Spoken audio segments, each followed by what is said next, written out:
While replaying Red Dead Redemption for the first time in a long time, one word kept coming into my mind: freedom. From the settlement of Armadillo and its surrounding desert, to the Mexican enclave of Punta Orgullo, to the snowy mountains of tall trees to Blackwater, an embryonic metropolis wary of eastbound federal and industrial change. There had been cowboy games set in the Wild West before Red Dead Redemption came out in 2010.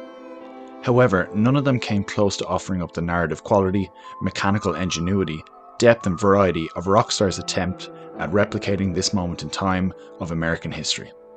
Living, breathing world is a phrase often bandied around with regards to the Grand Theft Auto series, but it wasn't until Red Dead Redemption that Rockstar released a game that truly lived up to that moniker. Its world, along with its slew of varied activities, quests, and eclectic cast of characters, including the surly lone gunslinger that is protagonist John Marston, are all vital components that made Red Dead Redemption such a liberating, awesome experience. So sit back, relax, and allow me to explain why. The setup for Red Dead Redemption is pretty straightforward. Our man John Marston is being extorted by government agents who demand that he kill Bill Williamson, an outlaw and former member of the Dutch Vanderlyn gang, of which Marston was also once a member. In exchange, Marston's family, who the government is holding hostage, will be returned safely to him. Contextually, the plot is different from other Rockstar games, but thematically it follows their usual arc of control, revenge, and, indeed, redemption. From the opening cutscene, Red Dead's setting, both time and place, are aggressively established. While taking a train from the relatively urban Blackwater to the rural desert plains of Armadillo, Marston eavesdrops on two conversations. One between two rich women exalting the virtues of taking the land from the quote savage natives and ultimately civilizing it, and one between a priest and a young girl, in which the priest not only says that savages cannot receive eternal salvation, but also dismisses the idea that man will one day be able to fly, an activity he insists is only accessible to birds and angels. Admittedly, it's typical surface-level social commentary that any teenager with a modicum of knowledge of both America's early history and the Industrial Revolution could have mustered up, and Red Dead will have middling success with such themes throughout its duration, but it does what Red Dead Redemption achieves to do throughout with unparalleled consistency: set the tone. The year is 1911. Industrialization is thriving and rapidly spreading from the east coast of America to the Wild West, an old American West fighting vigorously but ultimately in vain against the tide of modernity. This land, with its own unique culture and set of moralities, are, like Marston himself, relics of a bygone era on the verge of extinction. When your first attempt at capturing Bill Williamson at his gang hideout in Fort Mercer goes tits up by the way of a well-placed bullet to your gut, you're rescued by Bonnie McFarlane, a rancher's daughter who runs her family's farm. And this is where the game really begins. The room and board given to you in exchange for some menial chores around the farm displays the underlying charm of Red Dead. Travelling around the farm, Marston and Bonnie take subtle jabs at each other, and while this highlights the quality of the script writing, what's even more impressive is the quality of the voice acting. Conversations in Red Dead seem organic, and you can tell that Rockstar really wanted to maintain the standard for both script and performance established in GTA 4. Bonnie, her father, and the farmhands are also some of the few characters that ooze that genuine southern hospitality. As we will see later, most of the other characters are too nefarious or downtrodden to radiate such virtues, so it's nice to absorb their energy while you can. Sound design in the game is phenomenal all around. The sounds of birds echo above your head during the daytime. The sound of your horse galloping and neighing in protest when you push him too hard echo when riding through the desert. The sounds of coyotes and gunfire litter the landscape around you during the day, while crickets take over the oral tapestry come nightfall. Musically, the game is quite understated. As you roam around, you hear occasional melodic stabs which sporadically punctuate the sounds of nature and banditry. North of the river which divides the map, it's the sound of spaghetti western-inspired acoustic guitar, while the south of the river in Mexico, mariachi-influenced horns reverberate and fade through the speakers. Even during action sequences and intense missions, the music is never complex and chugs along at pace with the galloping horses and gunplay. The influence, both instrumentally and compositionally, from previous Rockstar games, Bully in particular, is particularly evident, especially in the guitar's lower register. Regardless of the scenario, the music is used as a secondary enhancement tool rather than a showpiece, and matches the vastness, openness, and indeed sparseness of the game's world. Speaking of which, let's talk about Redemption's setting and overall look and aesthetic. When I first played Red Dead back in 2010, I actually thought the map was somewhat unimpressive. Coming just 2 years after the release of Grand Theft Auto 4, which gave us the bustling metropolis of Liberty City, Red Dead's map just seemed so empty. And it's true. Its world is very sparse, consisting primarily of desert landscape, mountain ranges, and green pastures dotted with tiny settlements and gang hideouts. Even its most populous and built-up area, Blackwater, is far from a major hub of activity. To be fair though, Blackwater does offer up some atmospheric diversity. Gone are the cowboys and whores, the saloons, dirt roads and carriages, replaced by leisurely women and bankers, brick commercial houses, and paved roads. You may even see an automobile, the latest craze taking the US by storm. Tall Trees area, north of Blackwater, is the most visually diverse area of the entire game. Home to the Native Americans, its high oaks, steep mountains, and snow-covered ground stand in stark contrast to the deserts and prairies you'll have been theretofore accustomed to traversing. I actually forgot the area even existed before replaying the game, and it was such a refreshing experience when I rediscovered it while going on a mission later in the game. The small towns in the north have that Wild West allure, while the rebel and army enclaves in the war-torn Mexican south have an undeniably distinctive charm. Its landscapes, especially when viewed high and wide from a cliff edge or mountain peak, can be awesome to behold. While at night roaming through the prairies around New Austin, the sky alight with thousands of stars, is one of the most striking and beautiful visual experiences I can ever remember having as a gamer. I experienced many of these stunning visual moments during my replay. However, one moment in particular, which occurred during a mission for Mexican soldier Vicente de Santa, is etched in my memory. Starting the mission, purely by chance at dawn, I was rushing through the Nuevo Paraiso landscape on horseback, shooting at rebels while escorting a train for the Mexican army. The red sun was rising above the canyons, illuminating the dark clouds, cacti, and scorched earth in a beautiful dim hue, giving a beautiful backdrop to the violence. At the mission's conclusion, I started running, just randomly for no particular reason, when I just so happened to reach a cliff edge near Thieves' Landing. By now it was midday, and I found myself overlooking the edge at the river dividing New Austin from Nuevo Paraiso, bookended by cliffs on either side, which had greenery struggling defiantly to grow between winding dirt roads under the beating sun. It was just one of those moments where, just by exploring the game's world at the right place and time, you happen across beautiful sights which, were they real, would belong on a postcard of some description. The scene may not have contained the architecture or modernity of a Grand Theft Auto, but few games, especially back then, are filled with this kind of visual beauty, which is bolstered, rather than hindered, by its sparsity. The other thing is that every single inch of it can be explored. This was particularly impressive back in 2010, when the architecture of most games was purely for decoration, not least of all those in the sandbox and open world genre. Every doorway of every establishment and private residence can be entered.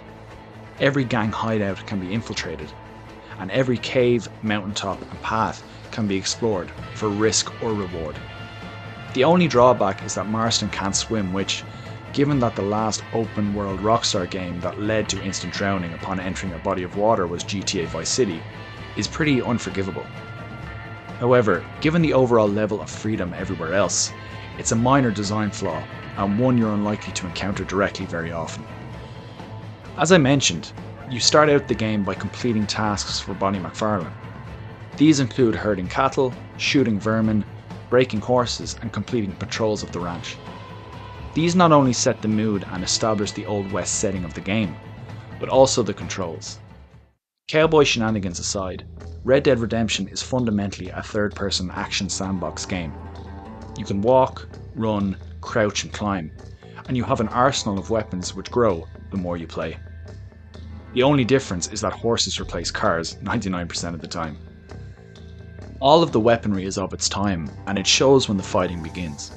Guns are weighty and stiff, recoiling after every shot and feeling laborious to reload. This may sound like a bad thing, but it's actually the opposite in execution.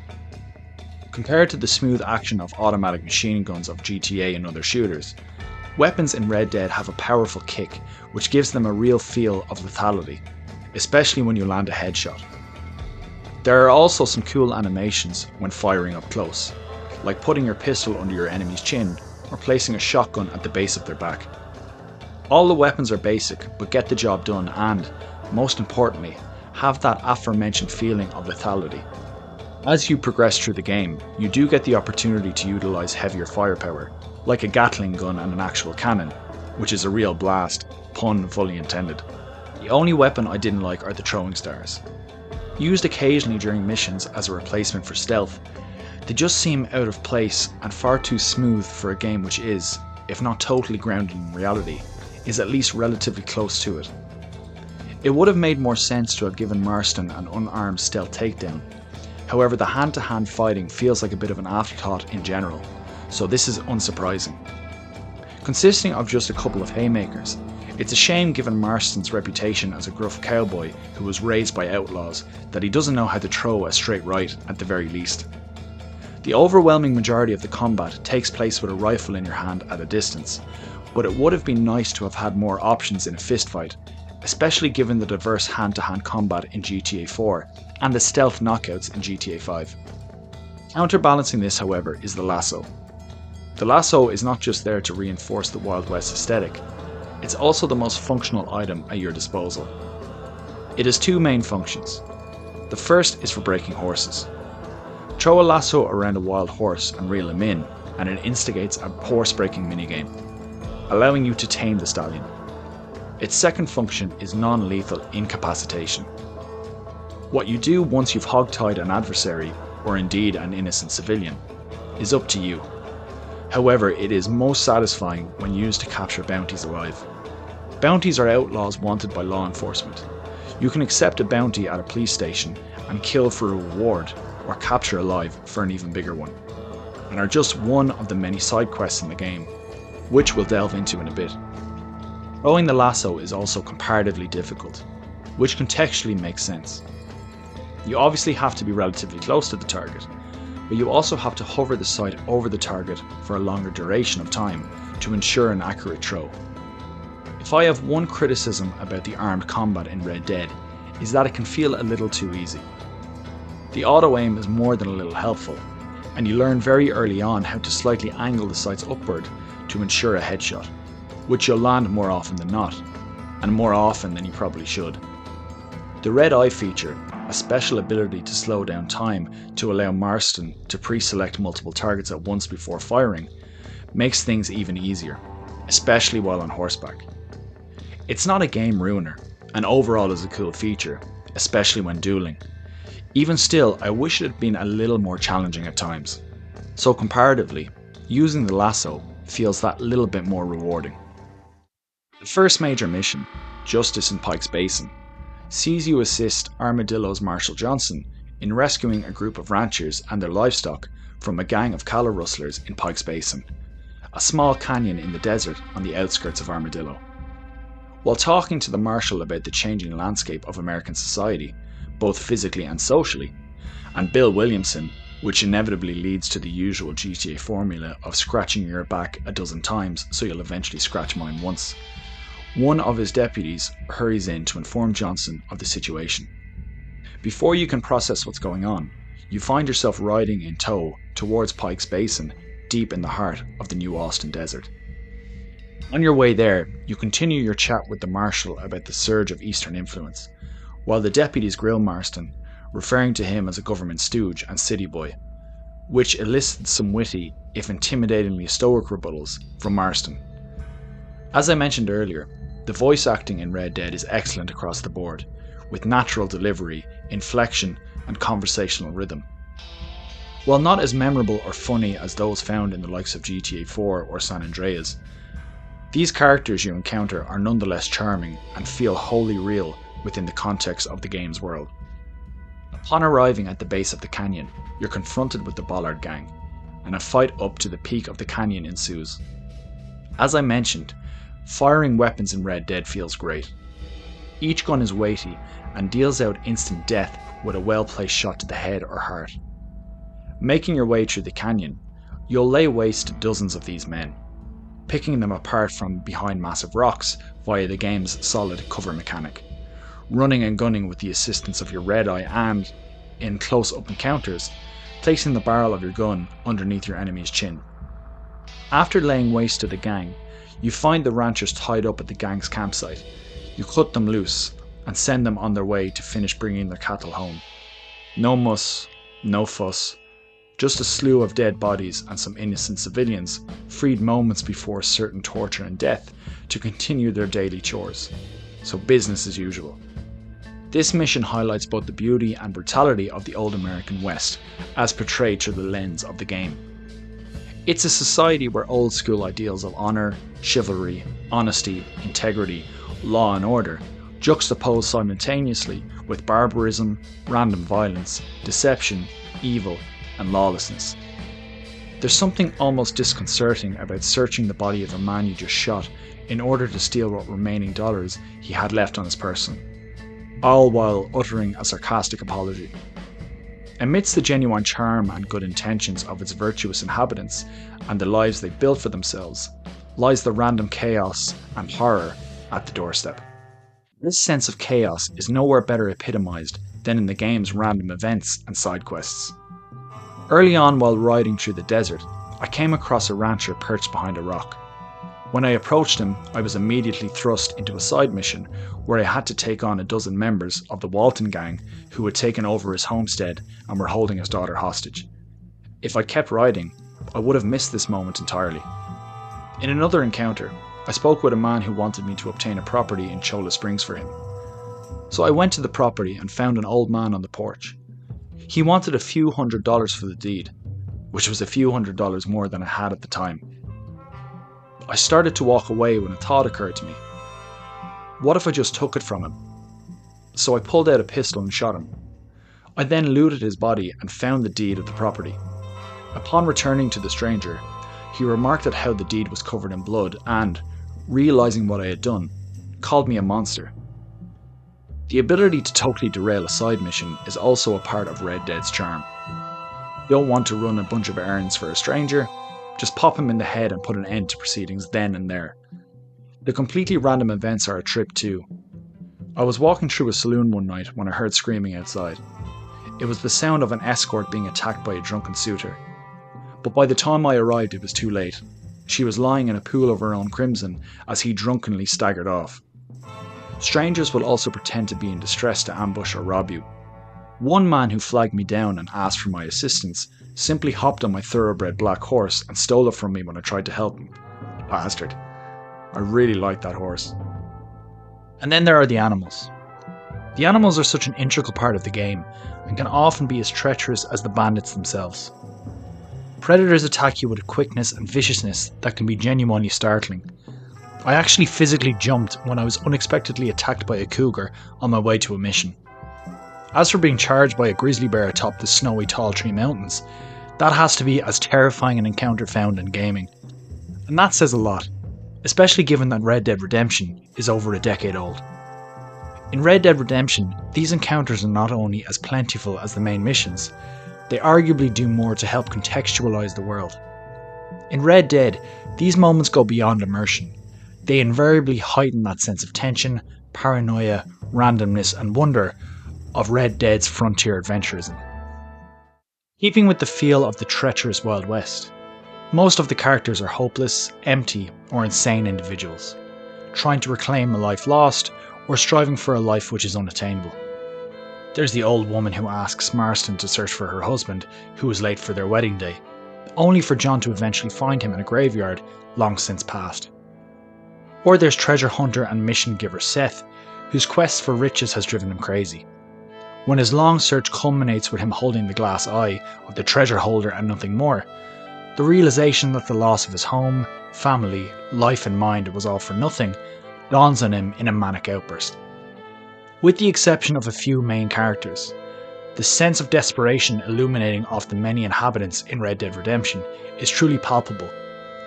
Whereas Grand Theft Auto often depicts its cast of gangsters and ne'er-do-wells as over-the-top caricatures, showcasing its satire of American life and ghettoism under a light of comedy and slapstick, in Red Dead you can really feel the effect that the harsh desert landscape has on its poor and unfortunate. Red Dead also does a good job at integrating activities into the game cohesively in the form of outfits and challenges. In order to unlock outfits, you have to win poker games, break horses, and capture bounties among other things. To beat the challenges, you have to pick wild flowers and hunt wild game. You also have to do this for certain side missions, like a particularly good one where you help a stranger build a particularly dodgy looking prototypical aeroplane. This, along with the side missions, is where Red Dead series really shines over its car thieving cousin. In GTA games, challenges are usually arbitrary activities, completed only to attain 100% status.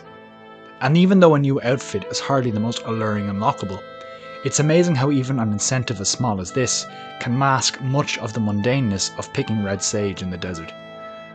Treasure hunting is probably the most fun of these challenges. Early in the game you come across a treasure map. When you find this treasure you obtain another map, which subsequently leads you to the next treasure and then the next map, and so on and so forth.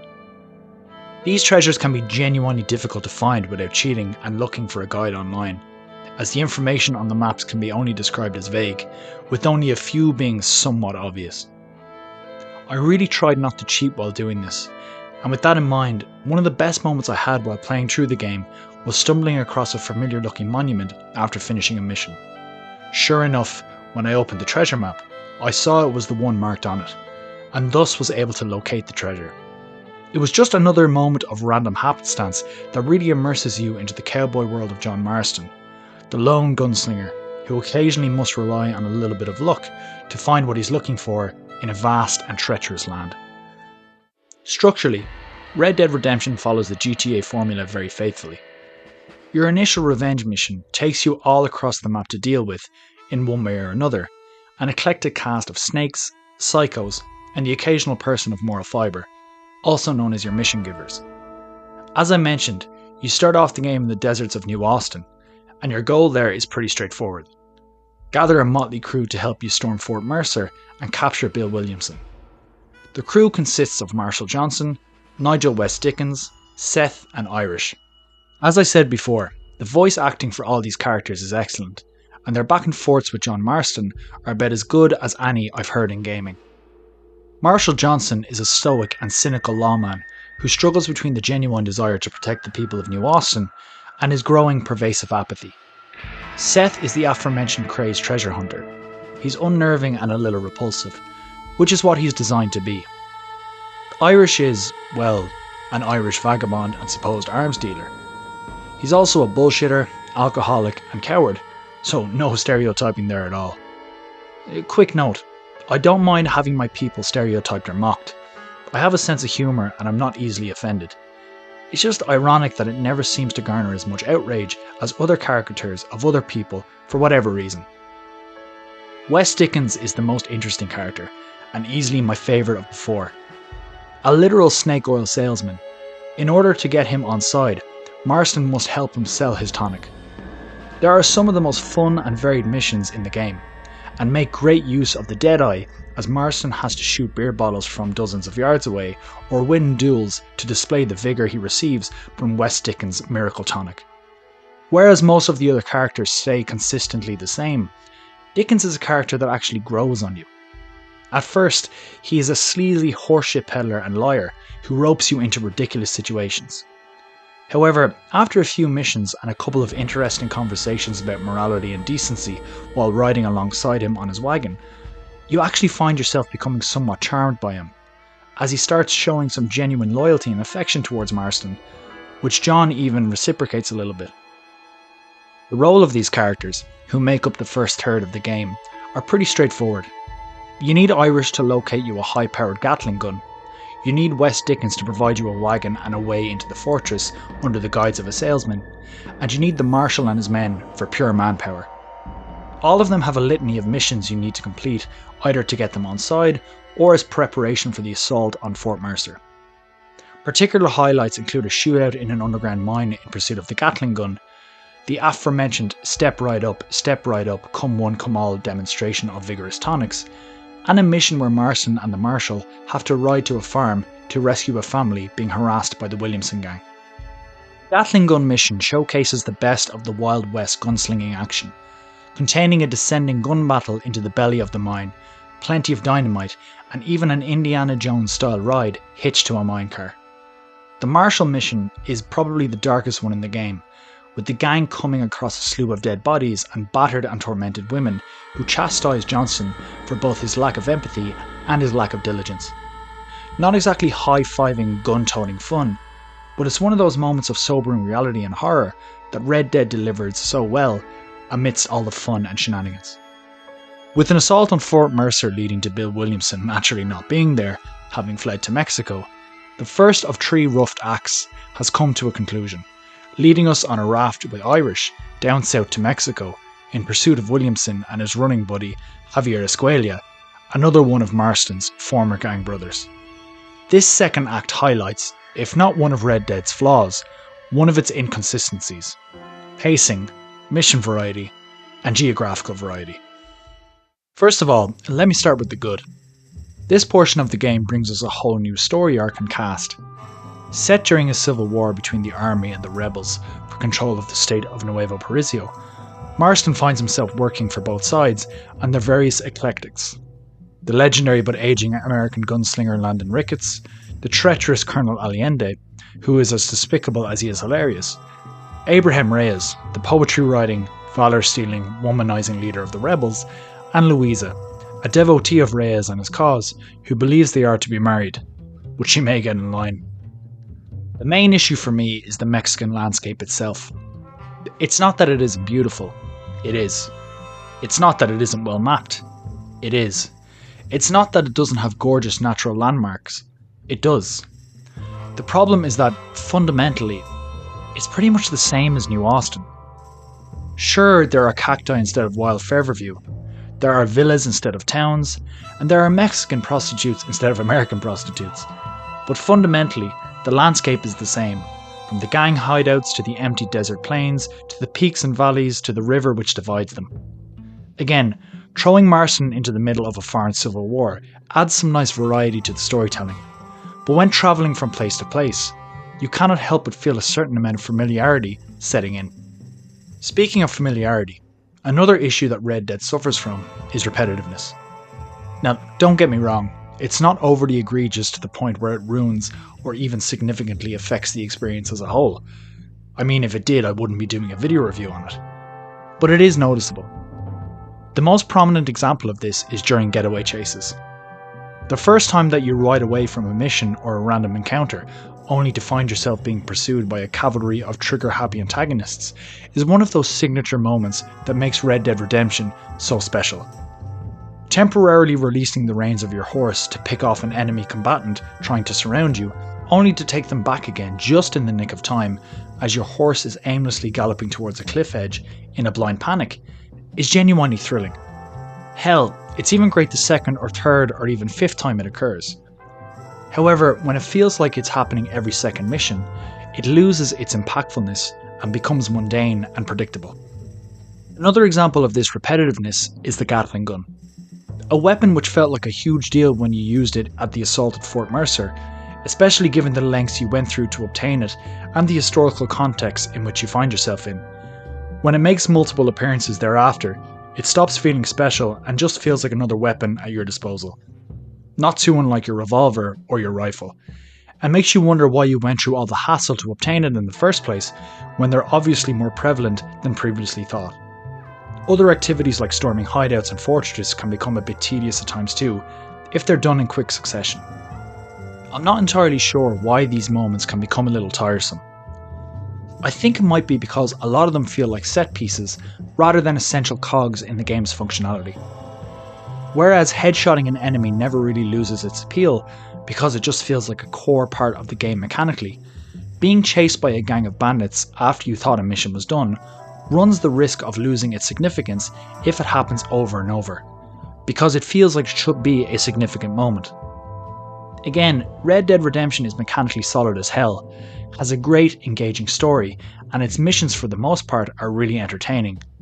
It's just that I felt myself getting a little fatigued by the familiarity of the landscape and mission structure during the game's second act.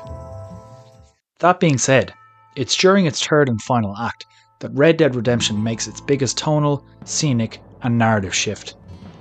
There will be some minor spoilers here, so if you haven't played this game yet, I suggest skipping ahead a little bit.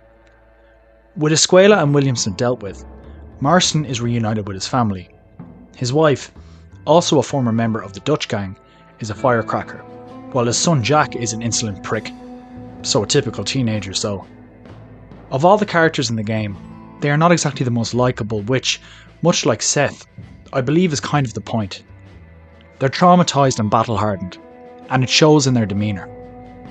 Even still, Abigail's over-the-top "we come from nothing" rants do get a little tiresome after a while.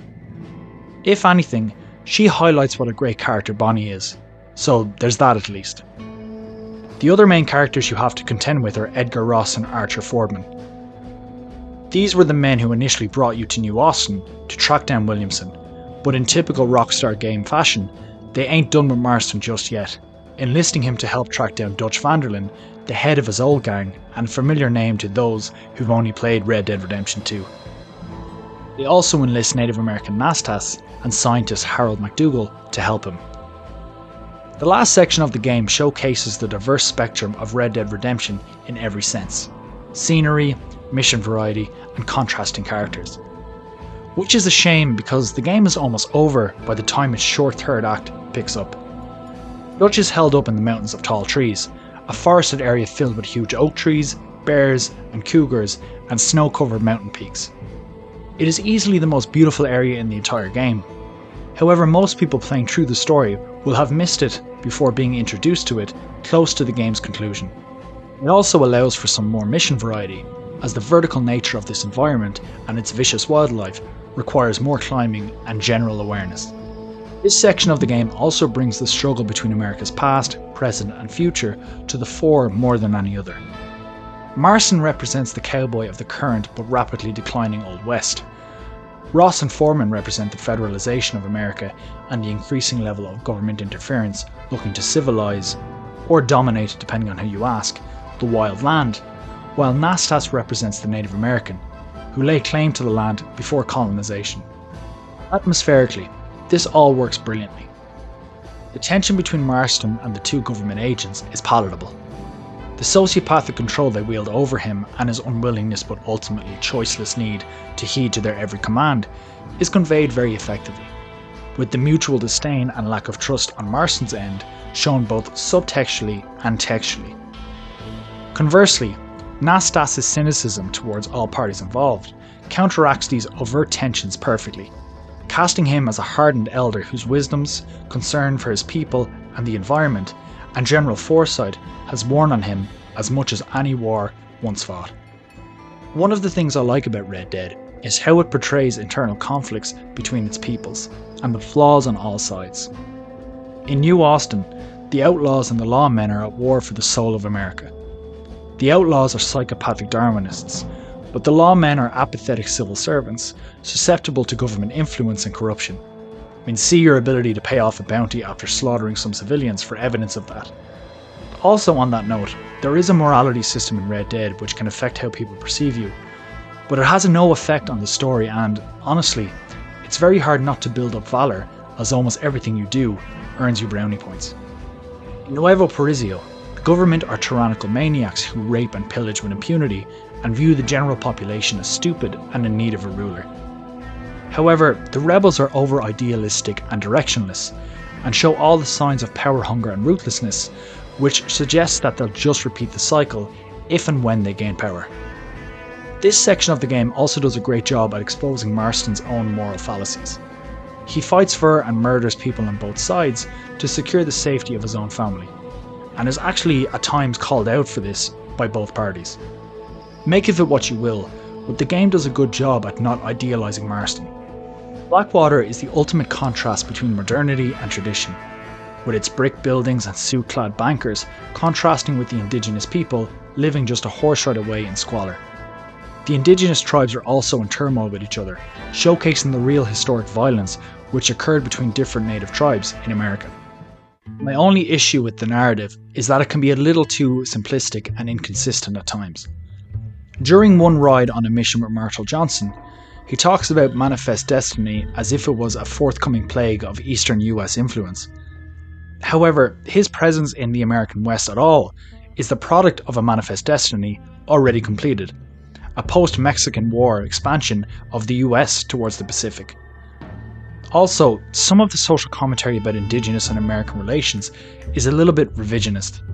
In particular, the interactions between Nastas and MacDougall are so stereotypically white man underestimates the red man that it's actually cringeworthy.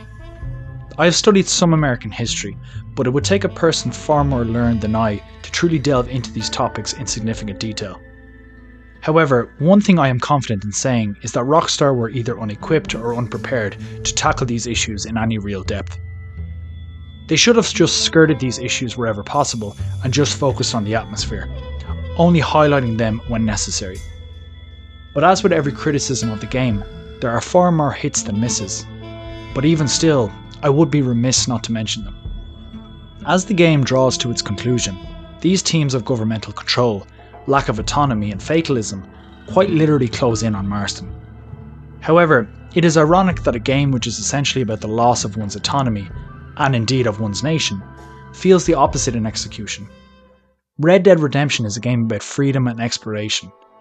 It's a game where you become the lone gunslinger, traversing the great expansive outdoors. A game where the outlaw and the law enforcer battle for supremacy, but where you, a man somewhere in the middle, have the opportunity to experience the land they're fighting on as you see fit. Completing missions at your leisure, hunting if you feel like it, breaking the law if it takes your fancy, or simply riding your horse to the peaks of its expansive map just to see what lies beyond. Thankfully, all the other elements of the game, from its mechanics to its cast of characters to its sound design and visuals, are all exquisite and blend together cohesively to make it a truly engrossing and special experience, and one of the best action-adventure games of its generation. There may be more epic or bombastic moments in gaming, but few are as unique or personally fulfilling as roaming the New Austin desert on horseback at night beneath a blanket of stars.